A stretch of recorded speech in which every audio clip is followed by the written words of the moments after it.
महाराष्ट्र के बदलापुर घटना का विरोध राज्य भर में जारी है। राज्य के मुख्यमंत्री का जिला होने के कारण विरोधी दलों ने घटना के विरोध में मोर्चा खोल दिया है।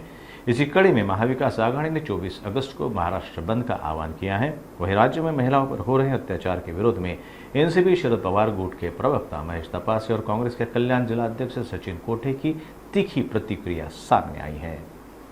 अंबरनाथ मध्ये झालेल्या घाणेरड्या प्रकारामुळे सबंध महाराष्ट्राच्या लोकांचा काळीज दुखवलेला आहे, देशातल्या लोकांचा काळीज दुखवलेला आहे आणि अशा घटना सरेआम अशा जिल्ह्यामध्ये होतात ज्याचं प्रशासन अतिशय दक्ष असलं पाहिजे, कारण तो मुख्यमंत्र्यांचा जिल्हा मानला जातो। ठाणे जिल्ह्यामध्ये सरेआम गर्द विक्री, झुकाराचे अड्डे, वेश्या व्यवसाय अशा पद्धतीने सगळीकडे चालू असताना अशा असल्यामुळे पोलिसांचा खाकी वर्दीचा धाक सामान्य नागरिकांमध्ये राहिलेला नाही, गुन्हेगारांमध्ये राहिला नाही, अशी आमची सर्वांची भावना आहे। म्हणून महाविकास आघाडीने घडलेल्या घटनेचा तीव्र निषेध करण्यासंदर्भात ह्या देशातल्या सामान्य जनतेला त्याची लोकशाहीची ताकद काय हे दाखवून देण्याच्या दृष्टिकोनातून उद्याचा महाविकास आघाडीच्या वतीने महाराष्ट्र बंदचं एक आव्हान केलेलं आहे। हे बंद दुपारी 3 वाजेपर्यंत असेल, त्याच्यामुळे तिन्ही पक्षाचे प्रमुख नेते देखील असतील,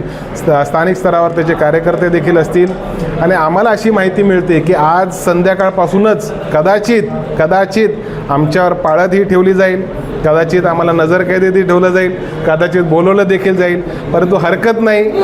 हा बंद लोकांचा आहे, हा कुठल्या राजकीय पक्षाचा बंद नाही, हा महाराष्ट्राच्या जनतेचा दबलेला आवाज हा बाहेर येण्यासाठीचा बंद आहे आणि त्याच्यासाठी पडेल ती किंमत मोजण्याची आमची सर्वांची तयारी आहे।